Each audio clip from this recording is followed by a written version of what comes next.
Let us start with Mangalacharan today. Om Gyan-Timirandasya Gyananjana-Salakaya Chakshurunmilitam Yena Tasmai Shri Gurave Namaha. Namaho Vishnupadaya Krishna-Prestaya Bhutale Srimate Bhakti-Vedanta Swamini Namine. Namaste Saraswati Devi Gauravani Pracharine Nirvishesha Sunyavadi Paschatya Dharine.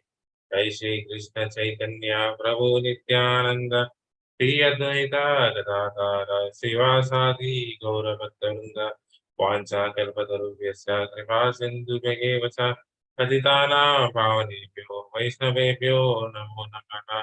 Hare Krishna Krishna Krishna Hare Hare Hare Ram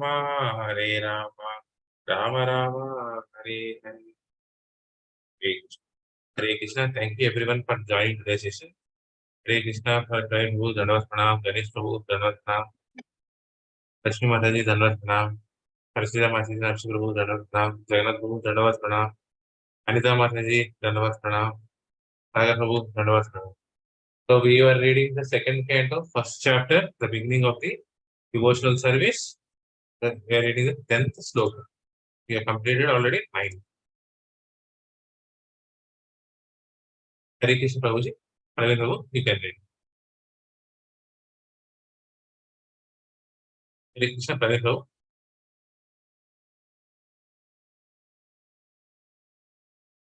Who you are asking, Prabhuji? Yes, you, Prabhu. Okay, sorry, Prabhuji. Translation. That very Srimad Bhagavatam I shall recite before you because you are the most sincere devotee of Lord Krishna. One who gives full attention and respect to hearing Srimad Bhagavatam achieves unflinching faith in the Supreme Lord, the giver of salvation. Purport. Srimad Bhagavatam is recognized Vedic wisdom, and the system of receiving Vedic knowledge is called Abroha Pantha, or the process of receiving transcendental knowledge through bona fide disciple succession. For advancement of material knowledge, there is a need for personal ability and researching aptitude, but in the case of spiritual knowledge, all progress depends more or less on the mercy of the spiritual master. The spiritual master must be satisfied with the disciples. Only then is knowledge automatically manifest before the student of spiritual science.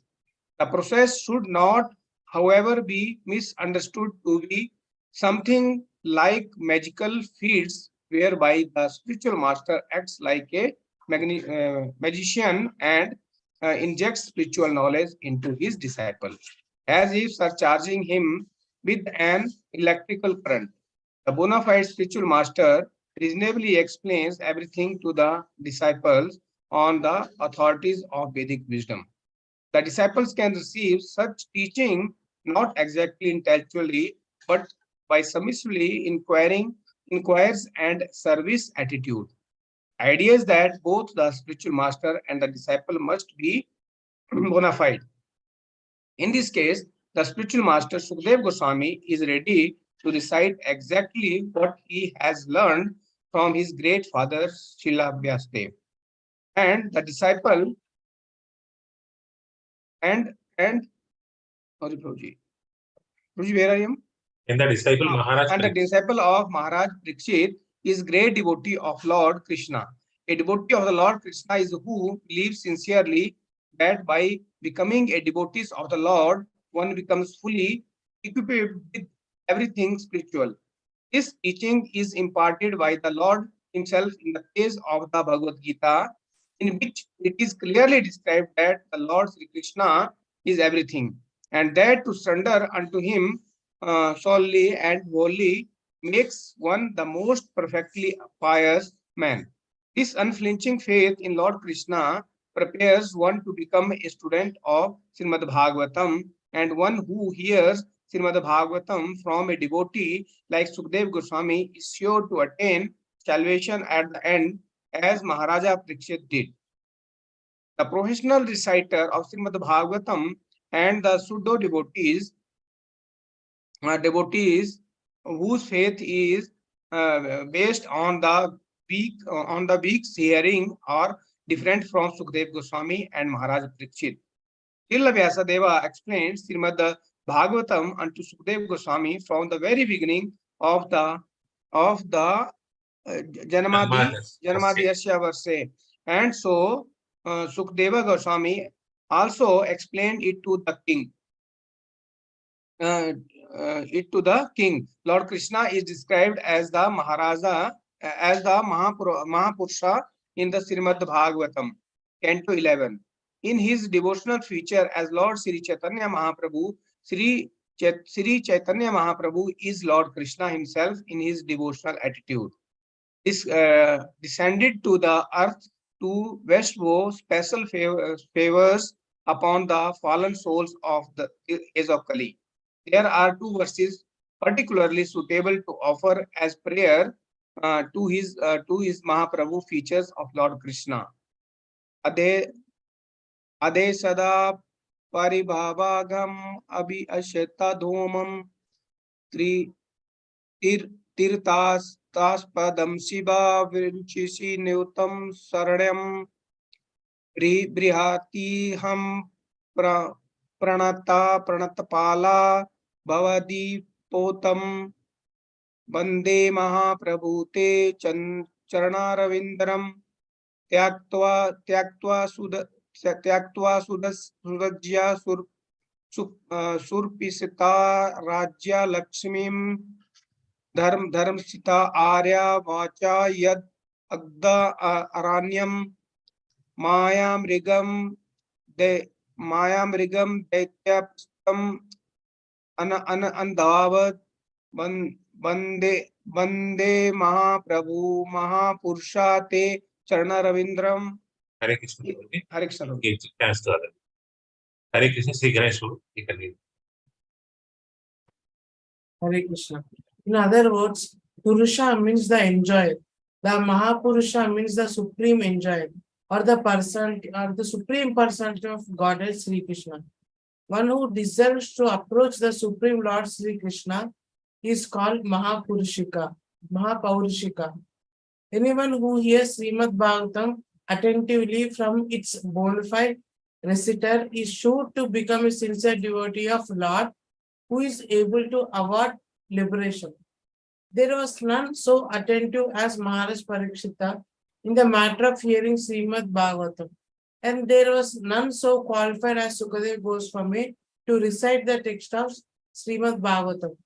Therefore, anyone who follows in the footsteps of either the ideal reciter or the ideal hearer, Sukadeva Goswami and Maharaj Parikshita respectively, will undoubtedly attain salvation like them.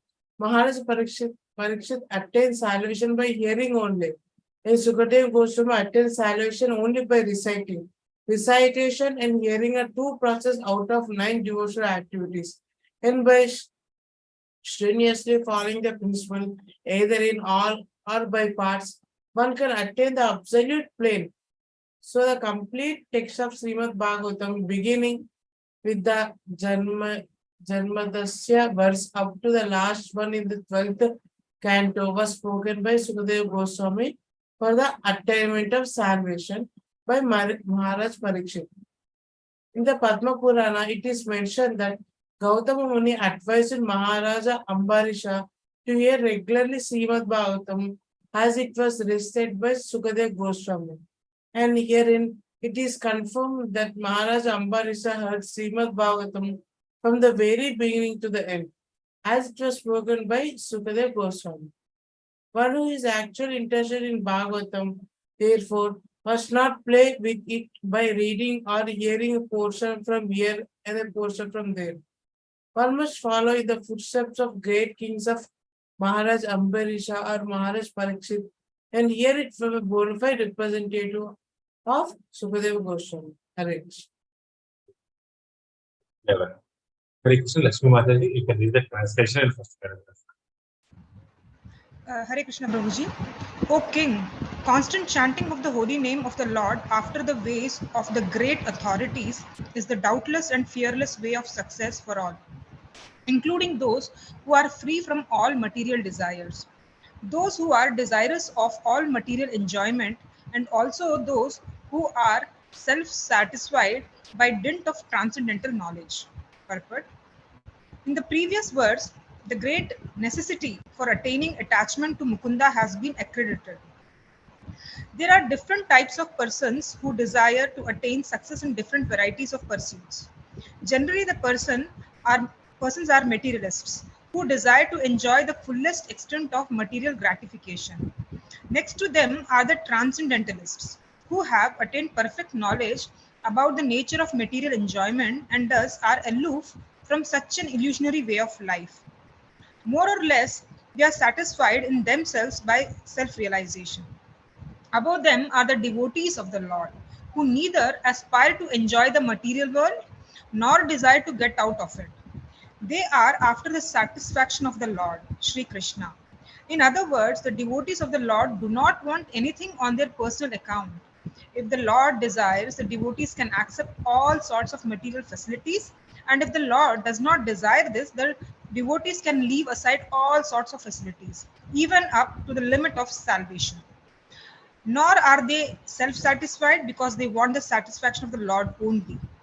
In this verse, Sri Shukadeva Goswami recommends the transcendental chanting of the holy name of the Lord.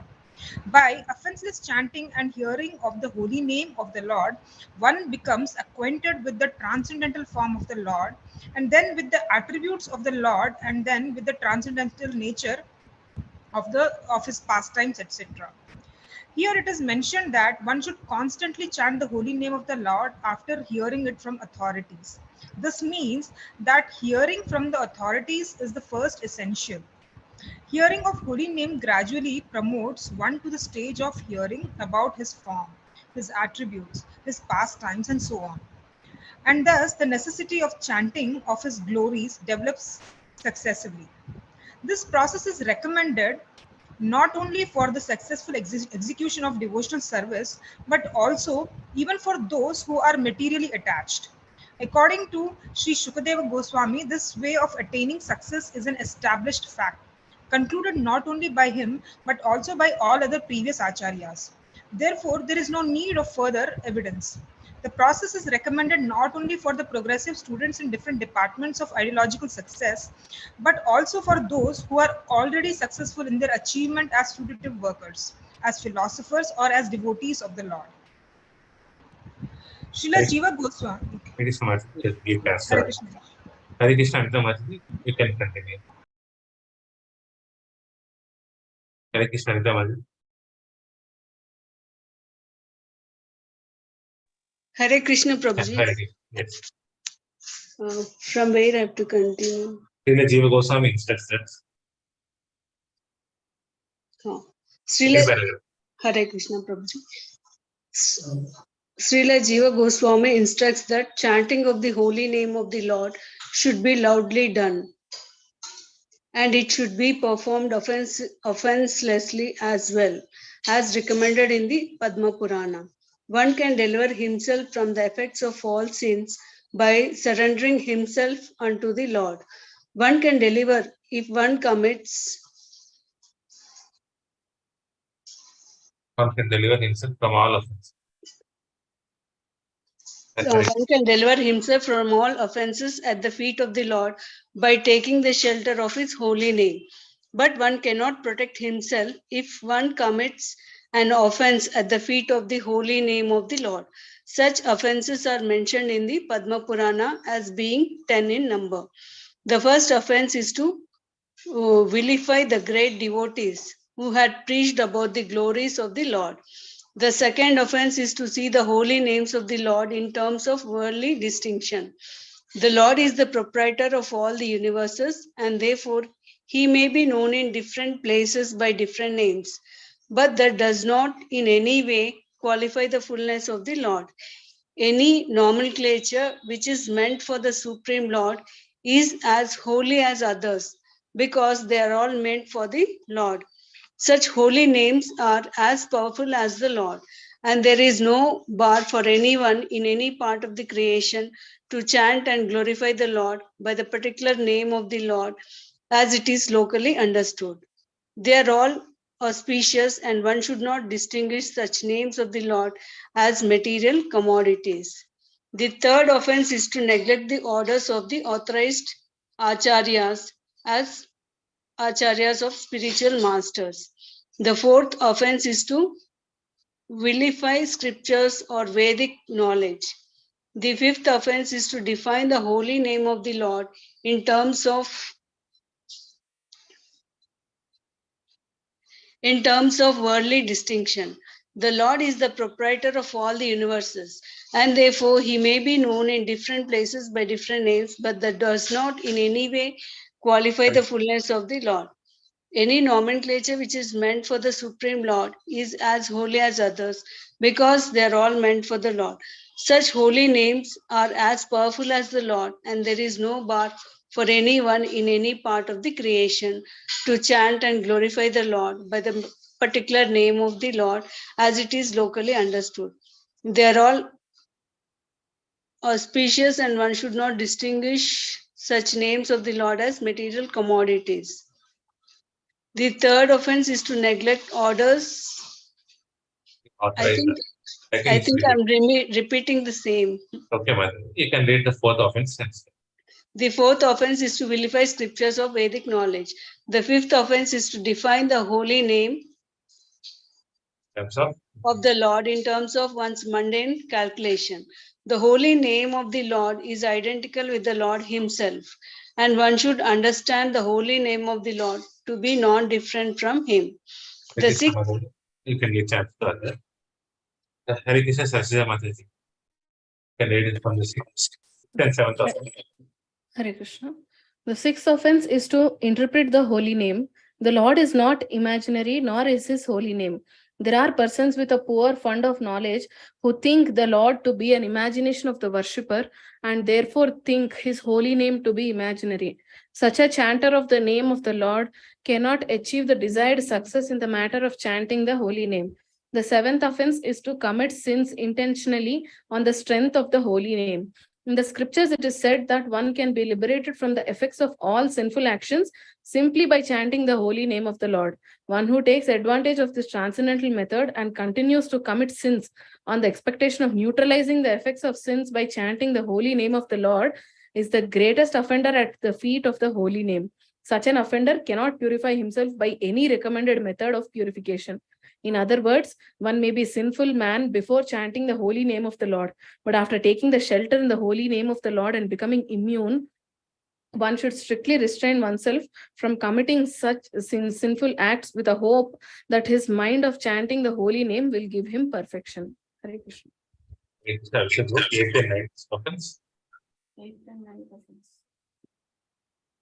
Hare Krishna. The eighth offense is to consider the holy name of the Lord and his chanting method to be equal to some material auspicious activity. There are various kinds of good works for material benefits, but the holy name and his chantings are not mere auspicious holy act services. Undoubtedly, the holy name is holy service, but it should never be utilized for such purposes, since the holy name and the Lord are of one and the same identity. One should not try to bring the holy name into the service of the mankind. The idea is that Supreme Lord is a supreme enjoyer. He is no one's servant or water supplier. Similarly, since the holy name of the Lord is identical with the Lord, one should not try to utilize the holy name for one's personal service. The ninth offense is to instruct those who are not interested in chanting the holy name of the Lord about the transcendental nature of the holy name. If such instruction is imparted to an unwilling audience, the act is considered to be an offense at the feet of the holy name. Hare Krishna Sadhu, you can read the 10th. Hare Krishna. The 10th offense is to become uninterested in the holy name of the Lord, even after hearing of the transcendental nature of the holy name. The effect of chanting the holy name of the Lord is perceived by the chanter as the liberation from the conception of false egoism. False egoism is exhibited by thinking oneself to be the enjoyer of the world and thinking everything in the world to be meant for the enjoyment of oneself only. The whole materialistic world is moving under such false egoism of I and mine. but the factual effect of chanting the holy name is to become free from such misconceptions. Hare Krishna. Hare Krishna Jagannath, next one. Hare Krishna. Can read the highlighted text. Translation. What These is are the value? I'm reading from book. Okay. Translation. What is the value of a prolonged life which is awaited? Inexperienced by years in this world, better a moment of a full consciousness, because that gives one start in searching after his supreme interest. Purpose. Srila Sukadeva Goswami instructed Maharaja Parikshit about the importance of the chanting of the holy name of the Lord by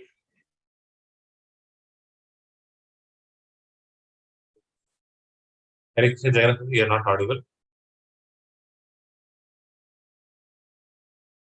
Hare Krishna.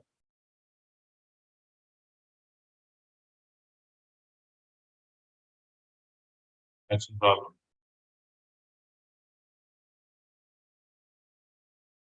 Hare Krishna Vijay Prabhu. Are you there?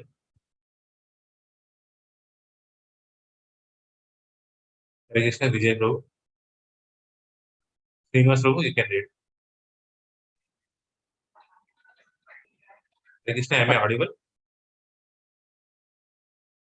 Yes, Prabhuji. But Srila Hare Sukadeva Goswami, Yes, Srinivas Prabhu, you can read. importance of the chanting of the holy name in order to encourage the king who had only 7, that there is no use in living hundreds of years without any knowledge of the problems, consciousness of the supreme interest to be fulfilled. The supreme interest, those who are bewildered by the external features of the material world and of the eat, drink, and be merry type of life are say of valuable years.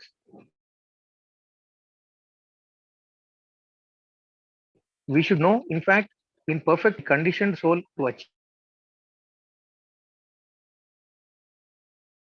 achieve spiritual success, and the easiest holy name of the Lord. In the previous verse, we have discussed, and we may further be enlightened on the different type of holy name.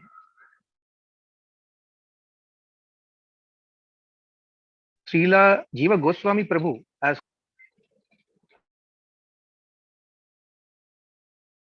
Hare Krishna, there is an audio problem here.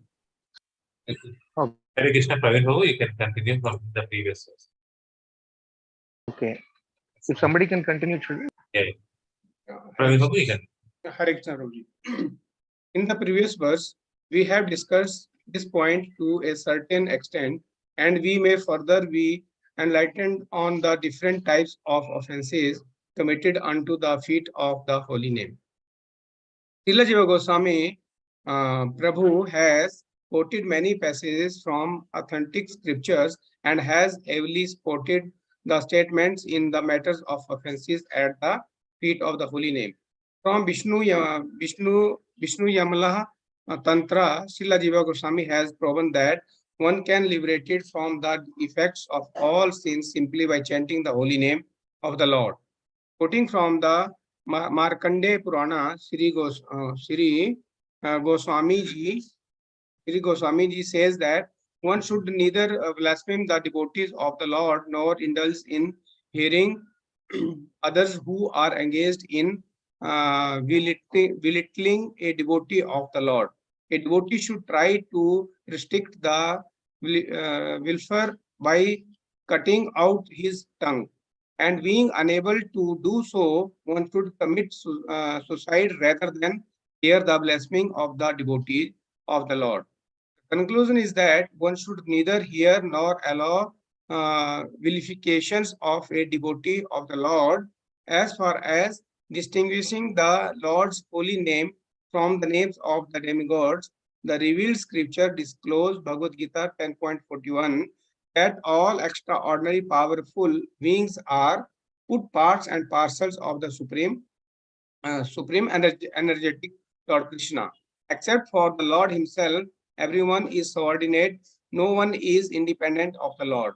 Since no one is more powerful than more powerful than or equal to the energy of the Supreme Lord, no one's name can be powerful as that of the Lord. By chanting the Lord's holy name, one can derive all the stipulated energies synchronized from all sources. Therefore, one should not equalize the supreme holy name of the Lord with any other name. Brahma, Shiva, or any other powerful god can never be equal to the supreme Lord Vishnu. The powerful holy name of the Lord can certainly deliver one from sinful effects, but one who desires to utilize this transcendental potency of the holy name of the Lord in one's sinister activities is the most degraded person in the world. Such persons are never excused by the Lord or by any agent of the Lord. One should therefore utilize one's life in glorifying the Lord by all means without any offense. Such activity of life, even for a moment, is never to be compared to a prolonged life of ignorance, like the lives of the tree and other living entities who may live for thousands of years without prosecuting spiritual advancement. Hare Krishna. Hare Krishna. Sri Ganesh Prabhu, text 30. Hare Krishna. The saintly king Katvanga, after being informed that the duration of his life would be only a moment more, at once cut himself from all material activities and took shelter of supreme safety, the personality of Godhead, purpose. A fully responsible man should always be conscious of the prime duty of the present human form of life. The practices to meet immediate necessities of material life are not everything. One should always be alert in his duty for attainment of the best situation in the next life. Human life is meant for preparing ourselves for the prime duty. Maharaja Katvanga is mentioned herein as a saintly king because even within the responsibility of the state management, he was not at all forgetful of the prime duty of life. Such was the case with other Rajarshis, like Maharaj Yudhishthira and Maharaj Parikshit. They were all exemplary personalities on account of being alert in discharging of their prime duty. Maharaja Katvanga was invited by the demigods in the higher planets to fight demons, and as a king, he fought the battles to the full satisfaction of the demigod. The demigods, being fully satisfied with him, wanted to give him some benediction for material enjoyment. But Maharaja Katvanga, being very much alert to his prime duty, inquired from the demigods about his remaining duration of life. This means that he was not so anxious to accumulate some material benediction from the demigods as he was to prepare himself for the next life. He was informed by the demigods, however, that his life would last only a moment longer. The king at once left a heavenly kingdom, which is always full of material enjoyment of the highest standard, and coming down to earth, took ultimate shelter of the all-safe personality of Godhead. He was successful in his great attempt and achieved liberation. This attempt, even for a moment, by the saintly king was successful because he was always alert to his prime duty. Maharaj Parikshit was thus encouraged by great Sukadeva Goswami, even though he had only 7 days left in his life to execute the prime duty of hearing the glories of the Lord in form of Srimad Bhagavatam. By the will of the Lord, Parikshit Maharaja instantly met the great Sukadeva Goswami.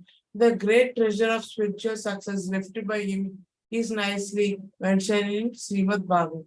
Hare Krishna. Sri Krishna Amrita Message, text 4.